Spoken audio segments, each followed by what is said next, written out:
తుర్రుమన్నది, పడమటింటి కాపురాలు చెయ్యనన్నది, అత్త తెచ్చిన కొత్త చీర కట్టనన్నది, మామ తెచ్చిన మల్లె పూలు ముడవనన్నది, మొగుడి చేత మొట్టికాయ తింటానన్నది. నానా నానా నాకు కథ చెప్పవా? అబ్బా నాకు చాలా పని ఉందమ్మా, వెళ్ళి మీ అమ్మని అడుగమ్మా. అమ్మా అమ్మా నాకు కథ చెప్పవా? నాన్నని అడిగితే పనుంది అన్నాడు.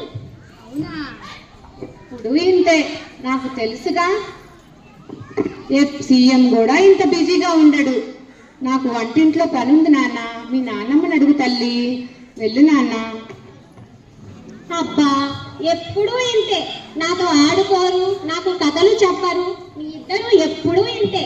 నేను వెళ్ళి నానమ్మని అడుగుతాను.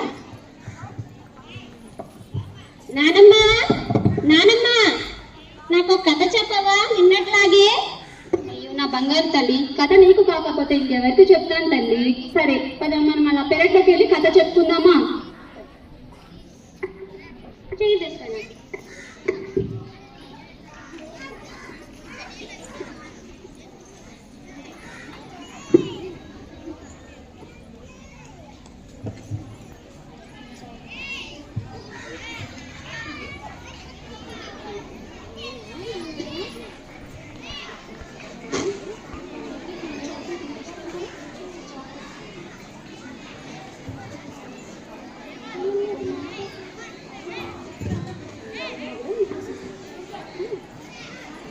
ఏంటే పాలిపోయిన వాసన వస్తుంది?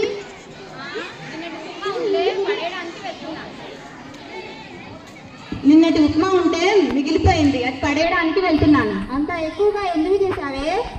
మీకోసమే, తిని బలుస్తారని. దీని పేరు ప్రభావతి, దీని కోపం చాలా అతి, దీనికి లేదు మతి, ఇది చాలా పెద్ద కోతి, పగులుద్ది మూతి. అబ్బో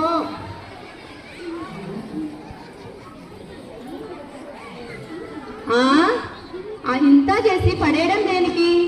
పడేయడానికి బదులుగా ముసలిదానికి పెడితే పోలా? అత్తయ్య, ఓ అత్తయ్య,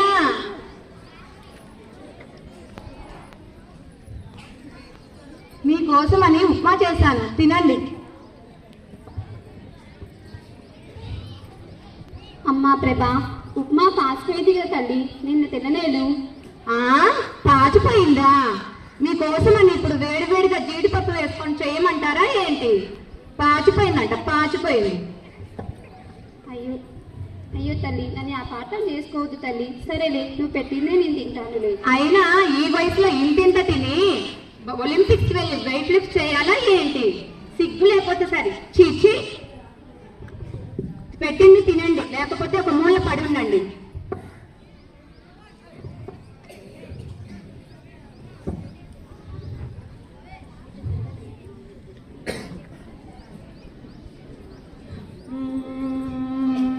ఏమండి, ఇంట్లో ఇంతమందికి పని చేయలేకపోతున్నానండి.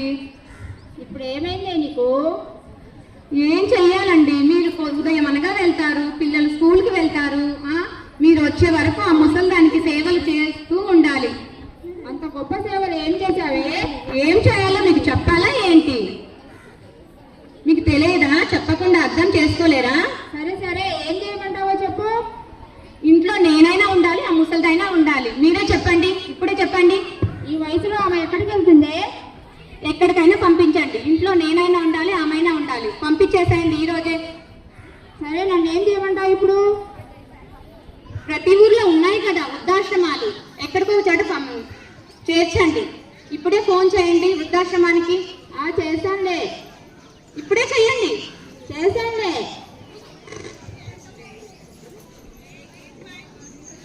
హలో, ప్రొద్దుటూరు వృద్ధాశ్రమం అండి. ఒక ముసలాలను మీ ఆశ్రమంలో చేర్చానండి.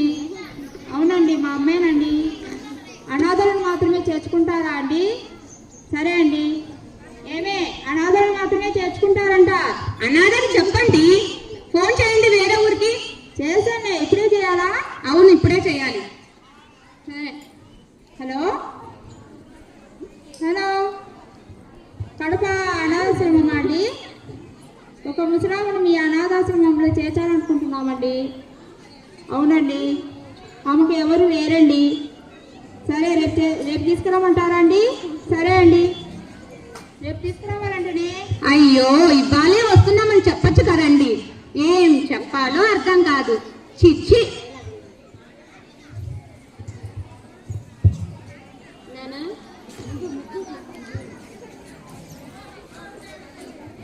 నానా ఏమైంది నానా? నానమ్మని ఎక్కడికి తీసుకెళ్తున్నారు? నీకెందుకే? నువ్వు నోరు మూసుకొని వెళ్ళి చదువుకోపో, వెళ్ళు. అమ్మా నువ్వు కొద్దిసేపు ఆగమన్నానా? చెప్పండి నానా, నానమ్మని ఎక్కడికి తీసుకెళ్తున్నారు? ఏం లేదమ్మా, మీ నాన్నమ్మకు వయసు ఎక్కువైపోతుంది కదా, ఇంట్లో ఎవరు సరిగా చూసుకోలేకపోతున్నాము, అందుకని అనాథాశ్రమంలో చేర్చాలని ఫోన్ చేస్తున్నాను. అవునా? అయితే ఆ నంబర్ నాకు ఇవ్వండి నానా. మీరు ముసలోళ్ళయ్యాక మిమ్మల్ని కూడా అక్కడికే పంపిస్తాను. చూసారా ఎంత పెద్ద పెద్ద మాటలు చెప్తుందో? ఇదంతా ఆ ముసల్దాని గారాబం వల్ల ఇలా తయారైంది. అమ్మా నేను కొద్దిసేపు ఆగమన్నానా? అయినా పాచిపోయిన ఉప్మా మా నాన్నమ్మకు పెట్టకపోతే నువ్వు తినొచ్చు కదా, లేకపోతే నాన్నకు పెట్టొచ్చు కదా, కొని నాకు పెట్టొచ్చు కదా. ఎందుకమ్మా నానమ్మ అంటే అంత కోపం? అయినా నీ తెలివేమైంది నానా? నువ్వు నన్ను ఎంత బాగా చూసుకున్నావో నానమ్మ కూడా నిన్ను అంతే బాగా చూసుకుంది కదా. ఆ వృద్ధాశ్రమంలో వేస్తావా నానమ్మని? నన్ను నీకన్నా బాగా నానమ్మే చూసుకుంది. నాతో కథలు చెప్తుంది, నాతో ఆటలు ఆడుతుంది. మీరు ఉన్నా కానీ పనుంది అని తప్పించుకుంటారు. నానమ్మని వృద్ధాశ్రమానికి పంపించేస్తే నేను కూడా వెళ్ళిపోతాను. నన్ను కూడా పంపించేసి మీరు హ్యాపీగా ఉండండి నాన్న. ఎందుకమ్మా ఇంత పెద్ద పెద్ద మాటలని మమ్మల్ని బాధ పెడుతున్నావు? నువ్వు నానమ్మని అన్నప్పుడు లేదా అమ్మా? మాది తప్పే తల్లి, మమ్మల్ని క్షమించు తల్లి. నన్ను కాదు, వెళ్ళి నానమ్మని అడగండి. నానమ్మ కాళ్ళ మీద పడి క్షమాపణ కోరుకోండి. అమ్మా మా తప్పులను క్షమించమ్మా, తెలియక అలా అన్నామమ్మా. మమ్మల్ని క్షమించండి అత్తయ్య, మీ విలువ తెలుసుకోలేకపోయాము. సరే తల్లి, సరే నాన్న, క్షమించాను. పైకి లేవండి. చాలా సంతోషం. ఇప్పటికైనా నా విషయం గురించి తెలుసుకో.